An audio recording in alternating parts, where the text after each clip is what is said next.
à tous, bienvenue dans cette nouvelle émission du Journal débridé. Dans cette émission, nous allons voyager à Shanghai. Et maintenant, pour commencer les actus, nous allons prendre le ferry pour traverser la rive. Nous allons à Pudong, dans le quartier financier de Shanghai. Il faut savoir qu'il y a 30 ans, il n'y avait absolument rien ici, que des champs. Et aujourd'hui, regardez, qu'est-ce que c'est beau! Il y a 2 semaines, on était à l'autre côté de la rive, à Puxi. Aujourd'hui, on est ici, on profite du soleil. Sans plus tarder, nous parlons tout de suite des actus.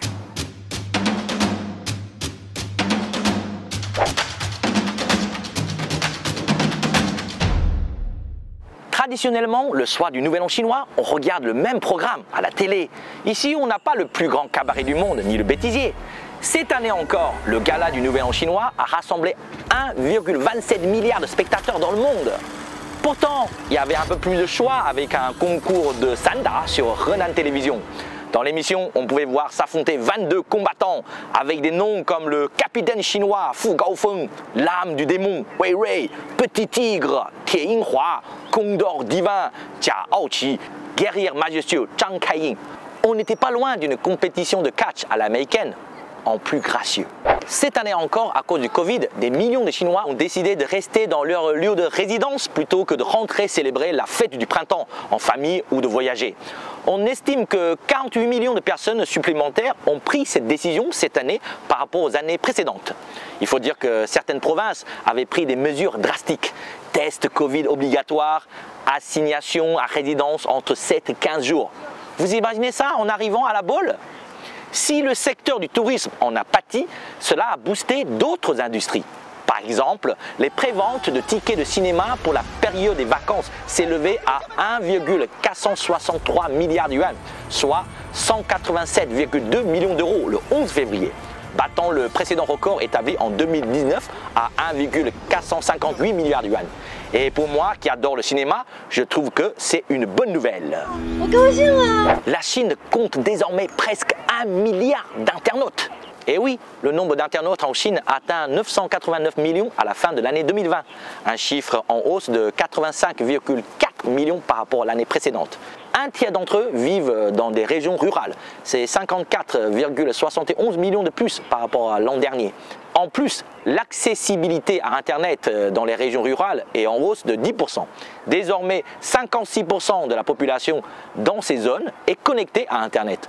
De quoi envisager de belles pépites dans la catégorie « Le goût de la terre » dont on vous parlait dans une émission précédente. La vlogueuse chinoise Li Ziqi bat le record du monde. Imaginez, elle a 14,1 millions d'abonnés sur sa chaîne YouTube. C'est un peu plus que moi, hein. D'ailleurs, si vous y pensez, abonnez-vous. La chaîne intitulée Li Ziqi comptait déjà 11,4 millions d'abonnés le 16 juillet 2020. Le nouveau record a été enregistré le 25 janvier 2021. Li Ziqi est une blogueuse culinaire de 31 ans qui vit dans les montagnes de Chine. Mais quelle est la recette de son succès? La chaîne a été activée le 22 août 2017 et elle a publié sa première vidéo « Faire une robe avec des peaux de raisin 2 jours plus tard ». Et vous n'allez pas le croire, mais cette vidéo a fait plus de 20,4 millions de vues à ce jour. La dernière en date parle de comment faire des cornichons et cuire de la viande pendant l'hiver. Et même avec ce sujet bizarre, elle a enregistré plus de 7,6 millions de vues en 3 semaines. C'est décidé, j'arrête la culture, je me mets à la cuisine. À Shanghai, vous pouvez désormais commander votre café en langue des signes. Un Starbucks du district de Huangpu compte 12 baristas, tous maîtrisant la langue des signes chinoise. 5 d'entre eux souffrent eux-mêmes de difficultés auditives. Dur de la feuille peut-être, mais fort de café. C'est le 4e Starbucks à proposer ce service en Chine, avec un système de commande spécial comprenant un assistant vocal intelligent, un pavé d'écriture et des écrans de commande pour une communication optimale avec des clients.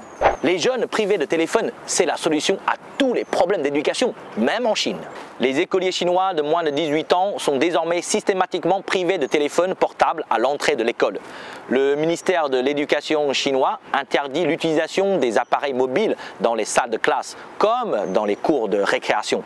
Le but est de protéger la vision et la concentration des élèves. Victimes collatérales de cette décision, les professeurs. Et oui, les enseignants seront chargés de collecter les téléphones des élèves en classe, mais ils auront interdiction d'utiliser les leurs pour ne pas donner le mauvais exemple. Et oui, l'éducation, c'est pas facile. Et pour finir, une bonne surprise pour notre équipe.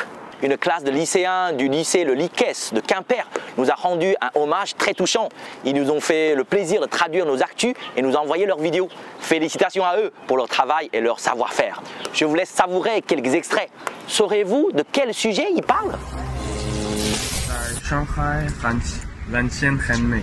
喷水和气功是他家发明的。最有名的法国公司是迪卡侬和家乐福。 Voilà pour les actus récentes, insolites et j'espère aussi instructives. Et comme je vous l'ai déjà dit, n'hésitez pas à nous faire part de vos remarques et suggestions.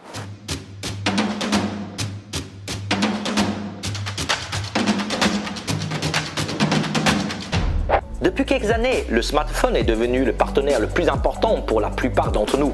En Chine, près de 70% de la population possède un smartphone. Quelles sont les habitudes et les caractéristiques des utilisateurs?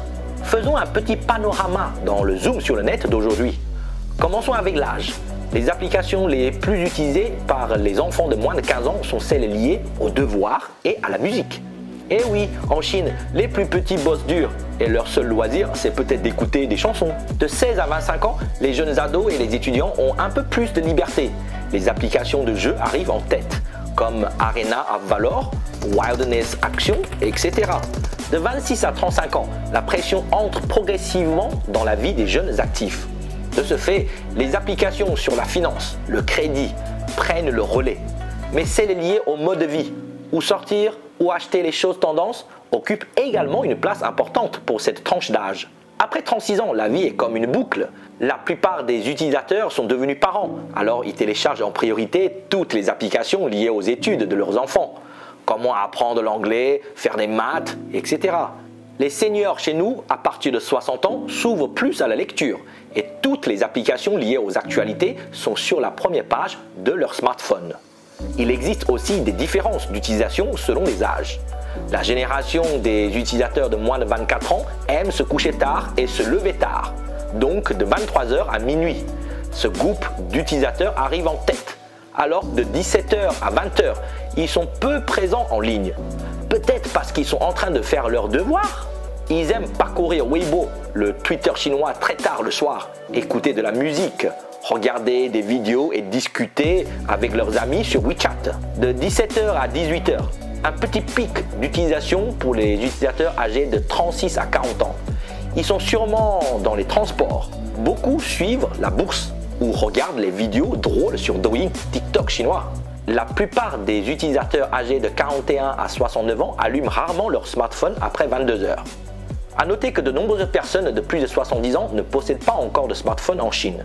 À l'origine, c'était assez anodin, mais avec le contrôle de l'épidémie de Covid, cette inégalité a été étalée dans les médias.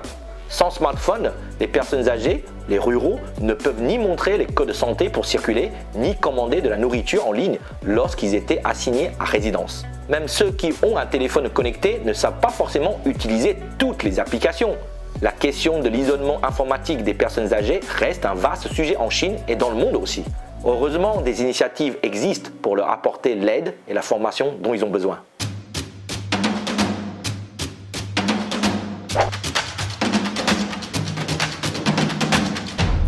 Il m'arrive souvent de recevoir des emails de connaissances de France. Souvent les mails commencent par « Cher Song » ou « Cher Li ». Parfois c'est « Cher Song Li ». Alors que ceux qui me connaissent bien m'écrivent toujours sans faute « Cher Li Song ». Récemment, voulant être sûr, une amie m'a demandé « Comment doit-on t'appeler en fait ?» Aujourd'hui, dans Sur le bout de la langue, je vous explique tout. Mon nom de famille est Li, cela signifie prune ou prunier. Mais il ne faut pas penser que je compte pour des prunes. Et mon prénom est Song. Le caractère est composé de Shan, montagne, et Kao, grand. Donc, Song signifie grande montagne. Fastoche! Je suis en effet un prunier sur une grande montagne. Ça fait poétique, n'est-ce pas? La nature, la sagesse, c'est tout moi. Donc vous allez me dire, on t'appelle Song, c'est bien ton prénom. Eh non, sinon ce serait vraiment un jeu d'enfant. En fait, un nom chinois s'écrit toujours avec d'abord le nom de famille suivi du prénom. Entre chinois, on s'appelle par notre nom complet et non pas par le seul prénom. Surtout si le nom est composé de 2 caractères. Ce qui est mon cas, Li Song, 2 caractères. Vous connaissez les personnalités connues telles que l'écrivain Yu Hua, Yu, son nom de famille, Hua, son prénom. Le joueur de basketball Yao Ming, l'actrice chinoise Gong Li. Jusque-là, tout va bien. Lorsqu'on a un prénom composé de 2 caractères, les proches peuvent effectivement vous appeler juste par votre prénom. Ça me rappelle une scène du dîner de cons, ça.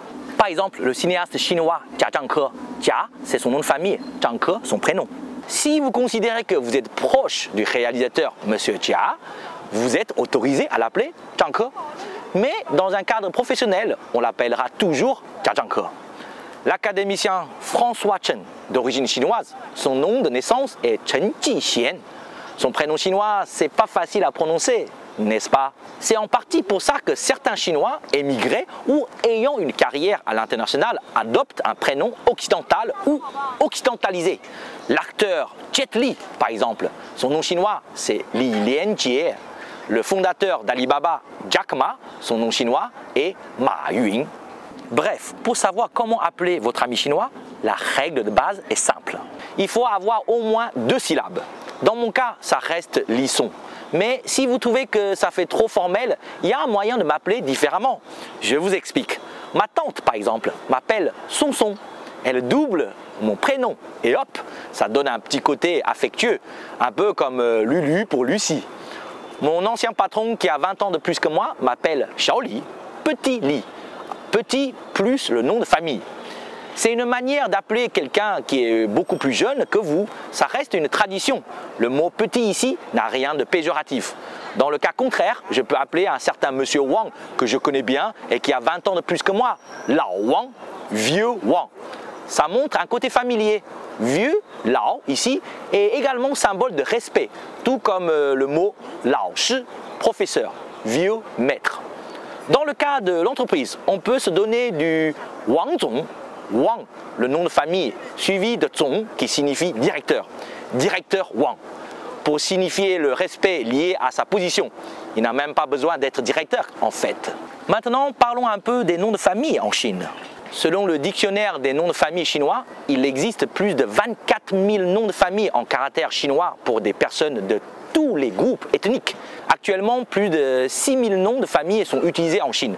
L'ouvrage le plus connu recensant les noms de famille est Les noms des 100 familles, Bai Jia Xing, datant de la dynastie Song du Nord au Xe siècle.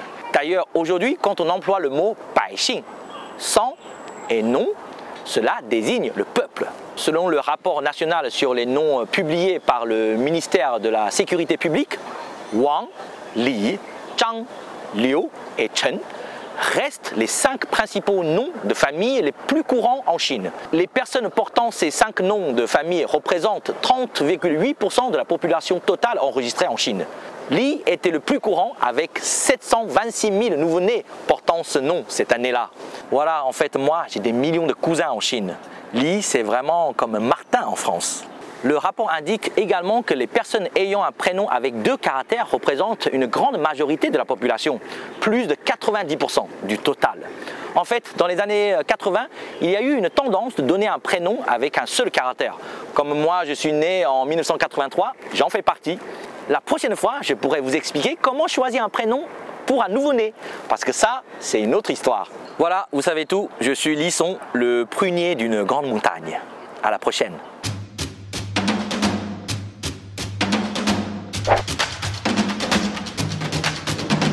Salut Lisson mon gars. Salut Hugues, comment vas-tu? Ben bien et toi? C'est ton... 我们老朋友了。 Tu vois, c'est ma voisine, enfin c'était. 住了十几 Parce 年了。 que, en fait, c'est ce qu'elle est en train de dire. En fait, on a habité ici avec ma femme pendant 11 ans, dans une partie de cette maison, qui est une ancienne maison des années 30. C'est pour ça que tu m'as donné rendez-vous ici alors? Oui, oui, c'est pour ça que je t'ai donné rendez-vous ici, parce que c'est à l'origine de ma passion pour l'histoire de Shanghai. Je m'appelle Hugues Martin, j'ai 48 ans, je suis à Shanghai depuis 17 ans. Et je suis l'un des fondateurs de Expatrimo et parallèlement j'ai créé un blog qui s'appelle Shanghai Lander depuis 15 ans. Écoute, je vais t'emmener un peu plus loin, je vais te montrer quelques maisons, j'ai fait des recherches, il y a plein d'histoires intéressantes. D'accord, super. On est dans un quartier, toute la laine a été créée avec des maisons dessinées par 2 ou 3 architectes connus et c'était tous des gens ultra riches qui habitaient là. Là, on est dans une maison de style espagnol. Mais pourquoi espagnol justement? Je comprends pas là. Mais en fait, à l'époque, donc dans la fin des années 20, début des années 30, et à l'époque, les films d'Hollywood qui étaient super connus à Shanghai, Oui. il y avait des maisons de ce style-là, qui est en fait un style mélange espagnol, mexicain. Et donc les gens, ils voyaient la maison dans le film, et donc ils commandaient la même. Ils voulaient la même, quoi. Exactement. Pour continuer notre discussion, je t'emmène dans un endroit où on va prendre un café. Ok, super. Moi, j'ai envie d'avoir un café aussi. Voilà. Alors c'est un café boulangerie typiquement de Shanghai avec plein de trucs à vendre dedans. En chinois, il s'appelle Du Fu. Oui. Parce qu'en fait, la rue dans les années 30 s'appelait la rue du Four. D'accord. Et donc c'était le nom de la rue. D'accord. Tu es foulou. Voilà, Du Fu. Ok. Et en anglais, il s'appelle Shanghailander. C'était le nom que les étrangers se donnaient à eux-mêmes, les étrangers qui habitaient à Shanghai. Et c'est pour ça que j'ai appelé mon blog shanghailander.net. Les œufs en meurette ou fan chao dan? Fan chao dan, j'aime bien.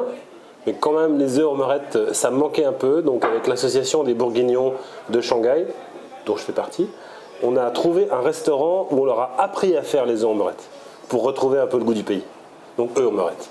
Pinot noir ou vin jaune? Alors le Huangzhou, j'aime seulement avec le crabe poilu. Mais pour le reste, Pinot noir. D'ailleurs, je ne bois quasiment que ça. La moutarde ou la sauce soja? J'aime vraiment bien les deux. Tu vois, chaque fois que je vais en France, la première chose que j'achète, c'est la sauce soja. Parce que ça me manque. Mais à Shanghai, j'ai toujours de la moutarde dans mon frigo. Parce qu'en bourguignon, je ne peux pas vivre et manger sans moutarde. Donc les deux. Et je ne peux pas vivre sans les deux en fait. L'autoroute A6 ou Yan'an Gaojia? La Yan'an Gaojia qui passe devant mon bureau, que je prends tous les matins et tous les soirs et plein d'autres fois par jour pour traverser Shanghai d'un bout à l'autre. Famille française ou famille chinoise? Moi, ma femme et mes enfants, on essaie vraiment d'être une famille qui mélange la France et la Chine. Moi, je suis français, ma femme est shanghaïenne, donc on a une famille franco-shanghaïenne, très intéressée par la France, très intéressée par la Bourgogne, très intéressée par Shanghai aussi, tout en essayant de mélanger harmonieusement les deux cultures. Lisson, on a parlé de Bourgogne un petit peu, donc oui. Là, je t'emmène dans un endroit à Shanghai lié à la Bourgogne. Ok, super. Tu vois, on passe devant, tu connais cet endroit? Ouais, bah, je connais Capella, je connais le truc de Pierre Gagnère. Ouais, bah, c'est en fait tout le pâté de maison. C'est ce qu'on appelle des lilong, c'est des anciens habitats shanghaïens et ça a été complètement transformé. Aujourd'hui, c'est un hôtel avec effectivement le restaurant de Pierre Gagnère qui est le restaurant de l'hôtel. Magnifique endroit. Regarde. Ouais. Cité Bourgogne. Mais pourquoi ça s'appelle Cité Bourgogne? Alors la société française, parce qu'on est dans l'ancienne concession française, qui possédait pas mal des immeubles construits à Shanghai, les a appelés pour imiter les Anglais avec des noms de régions françaises. Ok. Donc il y a le Dauphiné, le Béarn et le Bourgogne. Je voulais t'emmener dans un parc shanghaïen parce que c'est typique de la ville avec le calme et les personnes âgées qui font du sport sur les équipements. Hugues, c'est quand ta première rencontre avec la Chine? Je suis arrivé à Shanghai en 98 parce qu'on m'avait proposé d'aller à Shanghai, je connaissais rien. Je suis monté dans l'avion et je suis arrivé là. Je suis reparti et je suis venu m'installer en 2004. À l'époque, je ne pensais pas que j'allais m'installer. Je pensais que je venais pour 3 ans, comme tout le monde. Depuis que tu es à Shanghai, qu'est-ce que tu vois comme changement? En 2004, quand je suis arrivé, ou encore plus en 98, on avait l'impression en arrivant d'Europe qu'il y avait encore du chemin à parcourir en Chine. Aujourd'hui, quand on arrive d'Europe, on arrive dans le futur quand on est en Chine. Et qu'est-ce qui t'a le plus marqué par rapport à tous ces changements? La capacité d'adaptation des Chinois. C'est-à-dire qu'on est passé en 17 ans ou en 20 ans à travers des changements complètement incroyables, de tout le plus naturellement du monde. Qu'est-ce que tu faisais quand tu es arrivé en Chine? Alors la première fois, je travaillais sur le projet de développement de business d'une société. Et la deuxième fois, je faisais un peu le même métier que je fais aujourd'hui, c'est-à-dire dès le départ la gestion de patrimoine pour les expatriés français et européens basés en Chine. Pourquoi tu as décidé de monter la société Expatrimo? Alors comme beaucoup de Français qui sont restés ici, au début j'ai travaillé pour des gens, puis j'ai fini par monter ma société. Et Expatrimo, je l'ai monté avec un autre Français qui lui est arrivé, et c'est le moment où on s'est rencontrés qu'on l'a monté en 2011. D'où vient cette idée de créer un blog shanghailanders.net? J'ai toujours aimé écrire. Plusieurs fois avant, on m'avait suggéré d'écrire un blog. Mais à l'époque, souvent les blogs, c'était un peu mavie.com. Et j'avais pas envie de raconter ma vie aux gens. Je pense que ma vie n'intéresse pas forcément les gens. Donc je voulais un blog qui soit centré sur un sujet très précis. Et c'est pour ça que le blog Shanghailander est uniquement sur l'histoire de Shanghai. Et aujourd'hui, qui sont tes abonnés? Au départ, c'était pas mal d'étrangers à Shanghai, puis se sont greffés pas mal d'étrangers justement basés à l'étranger, et notamment des gens qui ont vécu à Shanghai dans les années 30, donc des gens qui sont plutôt jeunes. J'en ai quelques-uns qui m'écrivent, et ce que je trouve le plus intéressant, c'est qu'aujourd'hui, quand on regarde qui lit, c'est essentiellement des gens en Chine, et je pense qu'il y a de plus en plus de Chinois. C'est pour ça que je l'ai écrit en anglais dès le départ, pour que ça ne soit pas limité aux francophones et que beaucoup de gens puissent le lire. Est-ce qu'il y a un mot chinois que tu aimes particulièrement? Alors il y en a plusieurs et c'est souvent des mots en shanghaïen. D'accord. Par exemple, comment on dit matelas en chinois? Ximengsi. Ouais. Alors Ximengsi en shanghaïen c'est Siemens. Oui. Et la première marque de matelas qui a été importée en Chine, c'est les Américains Siemens. D'accord, ouais. Qui existe en France aussi d'ailleurs. Ouais, d'accord. Donc c'est le truc qui a été importé d'Europe ou des États-Unis en Chine. Et comme le frigo est devenu frigidaire en français, ouais. Et ben un matelas c'est devenu un Siemens. Excellent, ouais, c'est vrai, c'est vrai. On a beaucoup parlé des rues à Shanghai. Est-ce que tu connais la Senanlu? Ouais, Senanlu, je connais. Ouais, Senanlu, c'est à côté, quoi. Enfin, c'est pas loin, là. Alors c'est une rue à côté, pareil, une rue de l'ancienne concession française. Ouais. Et en fait, donc en chinois aujourd'hui, elle s'appelle Senanlu. Oui. En shanghaïen, c'est Senelu. Ouais. Senelu, ouais. Senelu. Ouais. Donc rue Sené. Oui. Mais en fait, quand tu regardes les vieilles cartes, elle s'appelait Massenelu. Massenet. Rue Massenet. Voilà. Et Massenet, c'est un compositeur français qui est mort au début des années 20, donc au moment où ils ont fait la rue. C'est pour ça qu'elle s'appelle Senanlu. C'est incroyable, je ne savais pas du tout. Donc tout ça, on en parle, genre, ça fait partie des choses dont je parle dans mon blog shanghailander.net. Pour les jeunes entrepreneurs qui souhaitent venir en Chine, est-ce que tu as des conseils? Il faut être prêt à faire quelque chose qui va être totalement différent de ce qu'on avait pensé faire au départ. C'est-à-dire que la plupart du temps, les projets qui sont faits en Chine, enfin qui sont faits pour la Chine, quand on arrive et qu'on se confronte au marché, on se rend compte que c'est pas du tout ce qu'on avait imaginé. Donc il faut être hyper flexible. Bon Hugues, franchement c'était super intéressant. On s'est baladé et tu m'as montré plein de trucs et tu m'as appris plein de choses sur Shanghai.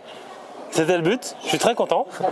Et donc on peut aller sur ton blog, n'est-ce pas? Oui, shanghailander.net. Ok, excellent. Bah, sur ce, je te laisse. À bientôt. À bientôt. Merci. Salut. Voilà, c'est la fin de cette émission. J'espère que ça vous a plu. Vous connaissez maintenant tout Shanghai, n'est-ce pas? N'oubliez pas de vous abonner et partager cette vidéo auprès de vos amis. Plus on est nombreux, plus on est fou. Allez, rendez-vous dans 2 semaines. À bientôt.